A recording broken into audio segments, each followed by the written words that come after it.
Nung una, tamis-tamisan. Sumunod, matik na tayo talagang manalig na sila na nga. At ang pinaka-latest, may bastida na nga ba? Ay! Ito po si Alwin Ignacio, the Diva That You Love. Kasama ko ang aking kaibigang Ultra Maldita. Hi, this is Alex Brosas. And this is The Kitty Show, ang tayo na talaking showbiz edition. At ang question of national importance para sa aming season ender, sina Alden Richards at Catherine Bernardo ng Hello Love Again ay kumita ng bilyon-bilyon. Totoo nga bang pinaglalaroan lamang ang isa't isa? Ay, ayon sa aking nasa liksik, binasted na, di umano, ni Catherine Bernardo ang panliligaw ni Alden Richards. Pangalawa, ito naman parang si Alden Richards, uma-acting lang sa sweetness at closeness nila ni Catherine. Para pala kay Alden, pampromo lang ang lahat. Totoo nga kayang ginamit-gamit lang ni Alden si Catherine Bernardo para bumongga ang kanyang karir? So, yan ang mga tanong na aming sasagutin. Mare, una, nananalig ka ba na binasted ni Catherine Bernardo si Alden Richards kung sakasakaling naligaw ito talaga sa kanya? To begin with, was she courted? Oh. Niligawan ba siya? Okay. Diba? We have to have a clear and fine line na nasa stage na sila ng ligawan. Ligawan. Okay. Diba? Ngayon, kung nasa stage na sila ng ligawan, how long have they been in the courting stage? Okay. Diba? Months na ba? Months lang, obviously. Months lang. Diba? Ganon. When did it start? Before the movie was, was shot? Diba? Okay. Or after the movie was shot?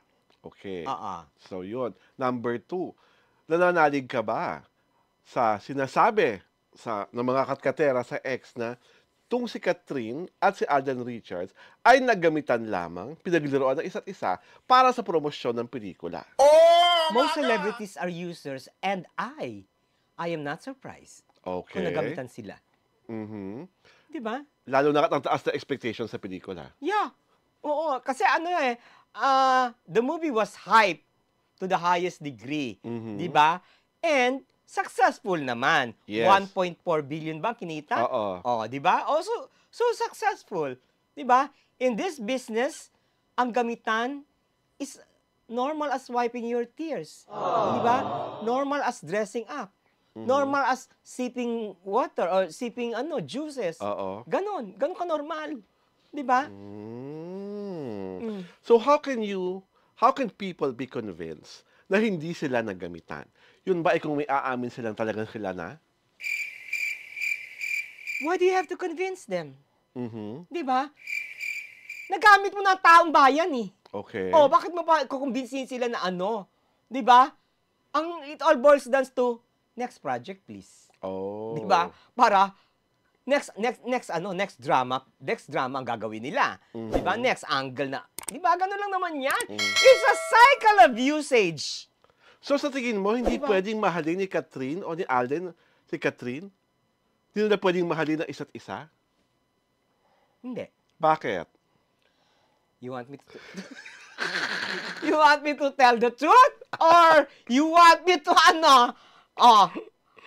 Again! Tell the truth! Tell the truth talaga. Ganito na lang yan, Okay. Kaya hindi ako naniniwala mag-jowa. They're close, di ba? Almost like magjowa. They're close, yes. Pero hindi ka naniniwala magiging magjowa sila kasi... Una-una to begin with, hindi sila naging mag-close just because magkasama sila palagi. They were close because of circumstances. Okay. Diba? Number 1, they did a movie together. Hello, Love Again. Hello, Love Again. No, Hello, Love, Goodbye. The first time. So, after 4 years ba yun? So, in the course of the 4 years, nakita ba natin sila mag-close? Okay. Nakita ba natin? I get your point. Nakita Kasi ba that time, natin? magjowa si DJ at si Catherine. Magjowa pa si DJ at si Catherine. Nung nag-separate, nakita ba natin? na pinormahan. Last Oh. year yun, ha? Last year Oo. yun. Di ba? Nakita ba natin na pinormahan si Catherine? Oh, ngayon nagkasama sa second Pelikula. movie nila, Doon lang gumalaw. the Parang gano'n. closeness was splattered all over social media. Lahat, di ba? It was a ploy. Fabrication. Oo, it's a manufactured Manufactured love team. closeness. Oo, closeness. Ganun lang yon. Oh, ikaw, tinanong ka, nililigawan mo ba si Catherine? That's the interview with Tito Boy. Oo. What did he answer ba? I forgot na, pero sabi niya parang sa akin lang muna yon. Oh. Parang ganon. Pwede mo naman sabihin agad na, opo, nililigawan ko. Kasi, kung totoong nililigawan mo, with enthusiasm, with excitement, yes! I'm courting Catherine. Yes. That's how normal things are. Oo. Did we see him doing that? Oh, good point. Di ba? Did we see him doing that? Di ba? At talagang tama naman talaga na sa lalaki magsimula ang pag-amin na may ligawang nangyayari. Oo, di ba? Parang paulit-ulit, romantically linking them together, chuchu-chuchu. It has served its purpose. Kumita ng movie. Billion Oo. pa. Di ba? Why are you spinning? Whoever is that spinning around na chuchu, playing around ano. Whoever maneuvering this. Alam mo ito? Nagmumukhang tanga yung dalawa. Alam mo kung bakit? Bakit? They were like pawns. Ay! Move ka dito. Ay! Dito ka. Ay! Dito ka. Well, I think they love being pawns because it ensured success for them. Diba? Parang feeling ko, they didn't mind being pawns. Kasi, at the end of the day, ang gusto nila talaga mangyari, kumita sila. No. No. Paano yan? Pawns are robots. Oh. Diba? Yun nga, they didn't mind being robots. Kasi nga, talagang, they were so focused to make sure that this is going to earn. It's okay. But you are being played on. Diba? Para kang bola ng badminton o bola ng Diba? Kung saan ka ipalo, doon ka. Hindi naman kaya nagiging masunod na silang mga artista. Lagi na naman talaga ang mga artista. There are rules to follow and there are hidden agendas that you want to, make known. Well, kasi lahat naman talaga ng love team, ganyan, sunod lang sila ng sunod. Well, pumapalag lang sila pag sunod ang pumalag. When you are manufactured, it dehumanizes you. Parang wala kang emosyon. Di ba? Parang taga-sunod ka lang. In short, you're a slave. So ibig mo sabihin si Laika Soberano nakakawala na sa kanyang pagiging alipin. Dahil talagang binagsak niya na at tinuldukan niya ang love team nila ni Enrique Hill. No! She's a slave of money still. Okay. Diba? So, in that sense, she's still a slave.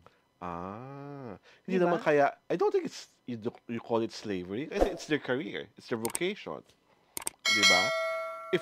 If it's not your career path at nananalig ka na may talent ka, you go with it. She doesn't have talent. Hello to begin with. Si Liza Soberano. Talaga? My God!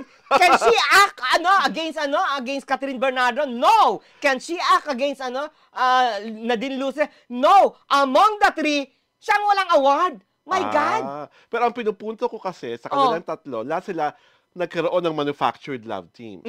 Di ba? Si James, si Nadine, may manufactured love team with James din, na nagmahalan daw. Si Daniel at si Catherine, nagmahalan ng pagkatagal-tagal. Pero tanging si Laika Soberano lang, ang nag-bolt out talaga sa love team niya. And it's her way of, sabi mo nga, sa akin cutting off that slavery with the love team.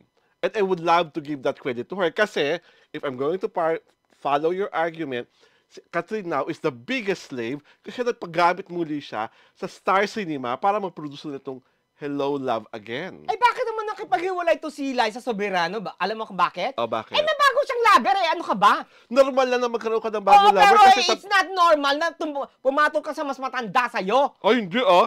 Ang daming babae pumamatay ng mas matanda sa kanila. Oh, that's normal? O, bakit hindi normal? Ano ba? That's normal? Oo, bakit Sa hindi? normal. Ang normal, yung kaedaran mo. Almost ikaw yung, para ko yung bagets, o nagkain lamang. Ay, That's hindi. normal. Well, Diba? that is your opinion. I Oo, respect you sa for akin that. yun ang Pero sa normal. akin, hindi ako Diba? nananalig sa ganun. Well, anyhow, dahil wala na po kaming oras. 0 seconds na lang pala aming difficult round. Ito po si Alwin Ignacio na iniimbitahan kayo, syempre pa, na tumutok, mag-subscribe sa aming YouTube channel sa Jolly Turada at pwede pa kaming sundan sa aming Facebook pahina. Ang Kitty Show po ay pinapalabas tuwing Sabado at Linggo, alas 4 ng hapon. Muli, ito po si Alwin Ignacio, the Diva That You Love, kasama ko aking kumaring Ultra Maldita. Hi, this is Alex Brosas. Ito po ang The Kitty Show, ang tayo na Talakin Showbiz Edition. Magandang linggo po sa ating lahat. And happy 2025!